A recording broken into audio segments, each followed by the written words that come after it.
So I wanted to start. I'm just gonna check to see if this is actually live. Cause let's see, my channel does it say any live shows here? I don't think so.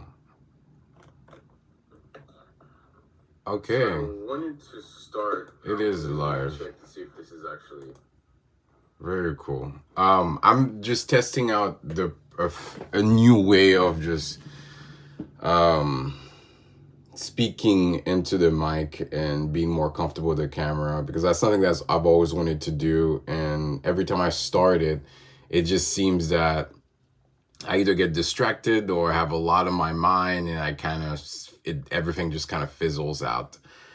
But the intention really to go live and put something almost every day for the next year, which is a big commitment. It's a lot of work, and I'm sure I'm gonna fail. But it is an idea that I want to be able to like document my life as well and my creative process, the projects I'm working on, and but also continually build a relationship with an online community. I feel like the digital realm is that's the future, and that's something that I feel like I want this digital space to be part of my experience living. And I know social media, when I get on social media, I my brain just starts to kind of turn and twist. But I think a lot of it now is like, how do I build a meaningful connection and following with people online? And a lot of this, I think, is making this not a project, but more so like an experiment. And also like just to see what could happen. And I think the idea that I've been talking to a few friends and kind of bouncing ideas is what I'm going to do is I'm going to be reading from my books. So I'm going to have a section specifically in these live sessions reading my books and discussing it, and would love to hear like feedback from you specifically. um I think a lot of this as well is like our times are changing very fast, and I feel like the digital world is going to play more of an important role in this future that we don't know yet. So without further ado, so this entire experience of going live is for me to get more comfortable with the camera, and also to connect with you and give you content and ideas and frameworks that can be helpful to your life. Because I think a lot of for me is a lot of my mission is raising consciousness, is like bringing more awareness to things and ideas. And I think through storytelling, that seems to be the best way that I could do this.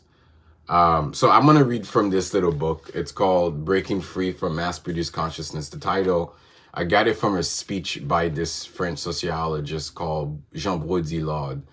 And when he said breaking free from mass-produced consciousness, it's something just kind of clicked for me. Because you can look everywhere where there's a certain level of modernity or a certain level of economic shift and progress that has framed a lot of how we see the world. It's framed more education. This our education system is based on like the factories of like people literally sitting in line. Another thing is it's that it's affecting how we see the world very clearly. And I think when we think about consciousness, can you imagine if human consciousness was essentially created and manufactured? So I think that's a lot of the problems of our times is that we don't have mastery over our psychology. So I wanted to start reading this book. I'm not exactly sure how I'm going to do it. It might be chapter by chapter, or maybe half chapters, and then reflecting.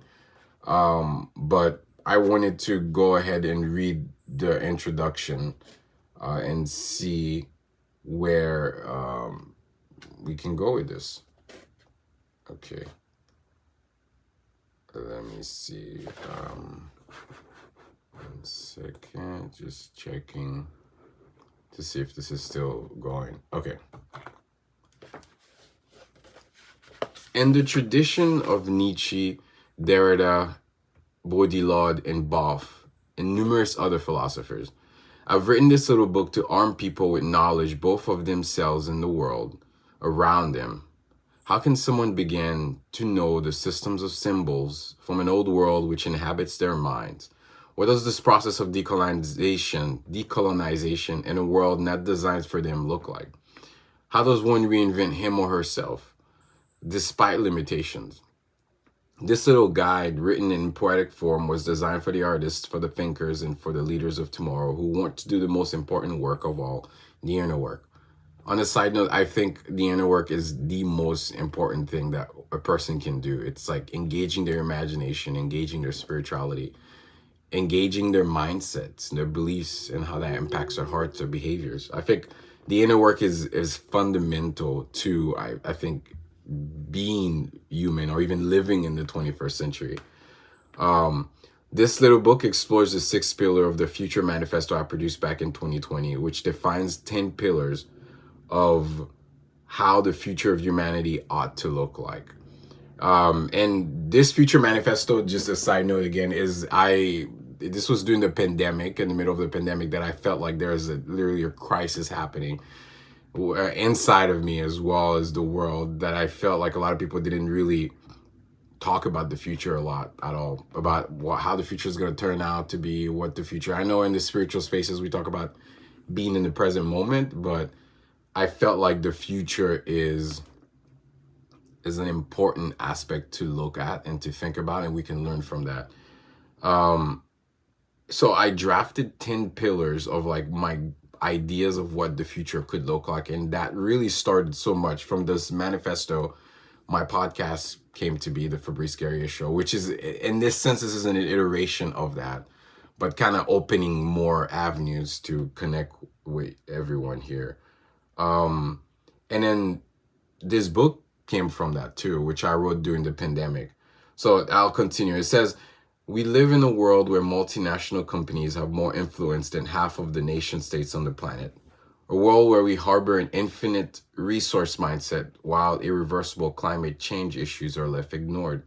With respect to stateless digital currencies reshaping our economy, an evolving global pandemic, which was at the time I wrote this, I believe that just like every generation before us, we are living in a time of intersecting revolutions and massive change. With that being said, it's clear that we need a way forward to create a better future.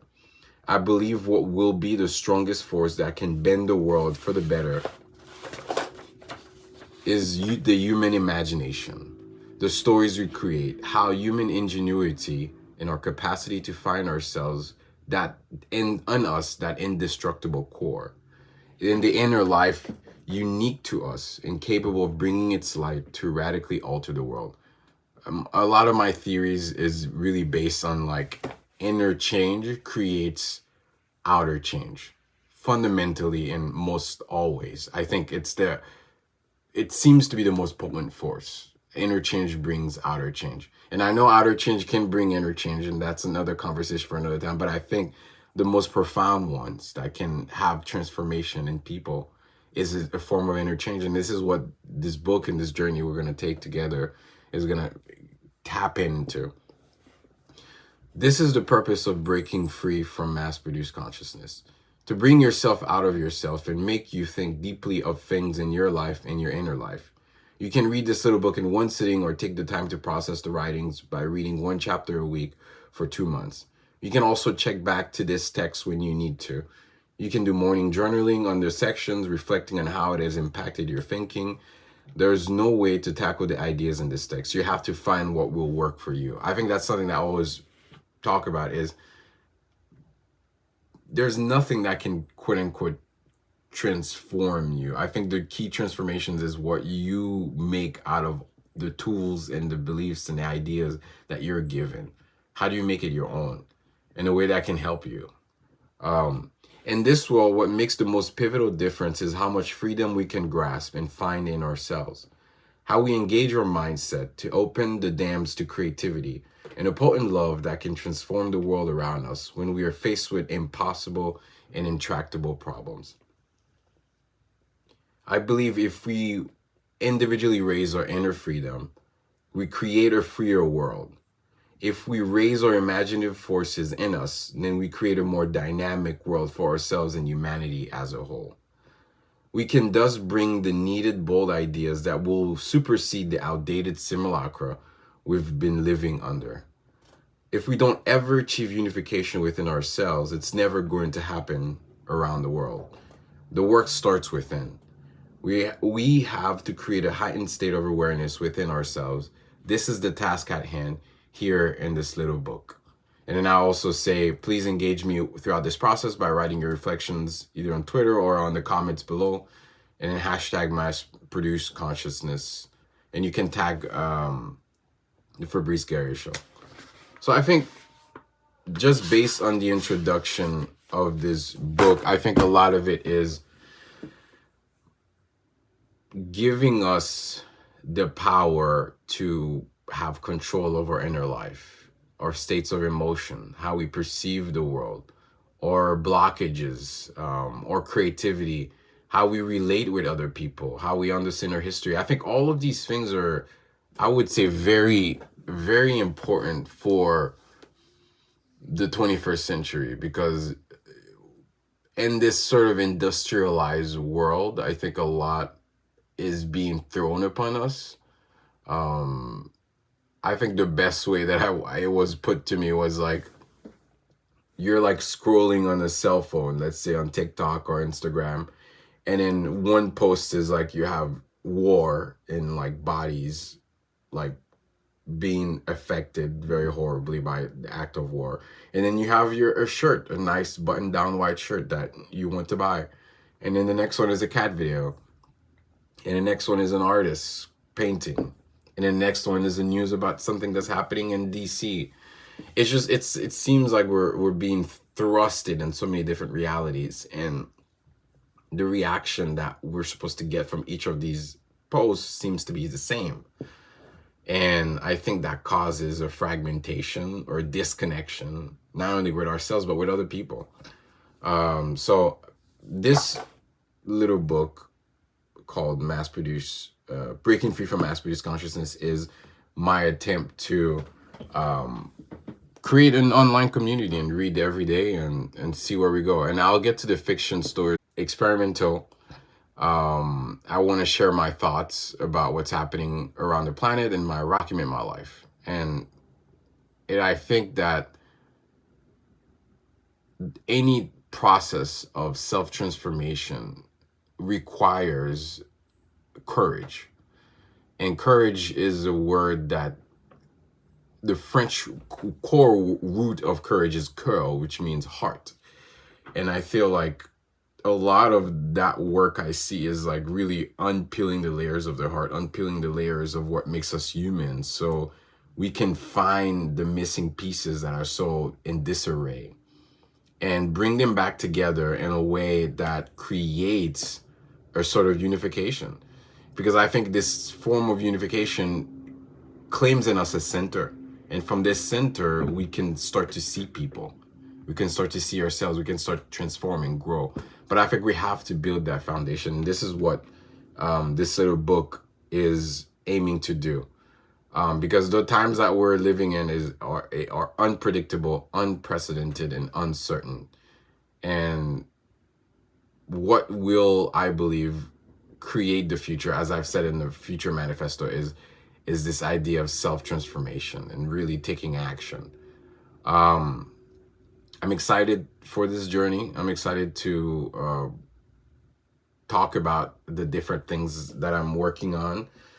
I think one thing I want to talk about is the paintings. I paint a lot of paintings, and they're all sort of, as you can see in the back, this one is like, I call them like the three heads of Zeus, Hades, and Poseidon.